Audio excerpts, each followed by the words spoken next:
আসসালামু আলাইকুম। আমরা এর আগের ভিডিওগুলোতে নামাজের ফরজ সম্পর্কে আলোচনা করতেছিলাম। তো আমরা নামাজের ফরজের বাইরে যে ৭ ফরজ সেটা আলোচনা করা শেষ করেছি মোটামুটিভাবে।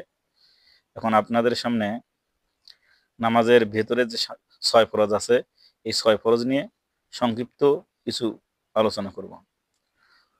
নামাজের ৬ ফরজ ভেতরে যে ৬ ফরজ আছে, ১ নম্বরে তাকবীর বলা।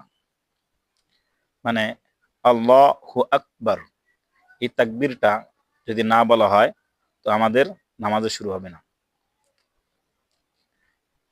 তারপরে দাঁড়াইয়া নামাজ পড়া, আমাদেরকে দাঁড়াইয়া নামাজ পড়তে হবে অসুস্থ হলে তখনকার মাসআলাটা আলাদা এসে যায়। আমরা যদি সুস্থ থাকি তো আমাদেরকে দাঁড়াইয়া নামাজ পড়তে হবে। কেরাত পড়া, সূরা ফাতিহা পড়লাম, সূরা ফাতিহার পরে অন্য একটা কেরাত মিলাইলাম, যে কোনো একটা সূরা মিলাইলাম। তো আরো অন্য নামাজের বেলায় কেরাত মিলানোর সিস্টেম আছে, ওইগুলো বিস্তারিত বলতে যাইতেছি না, শুধু এতটুকুই বলি, সূরা ফাতিহার পরে যে কোনো একটা সূরা মেলানো।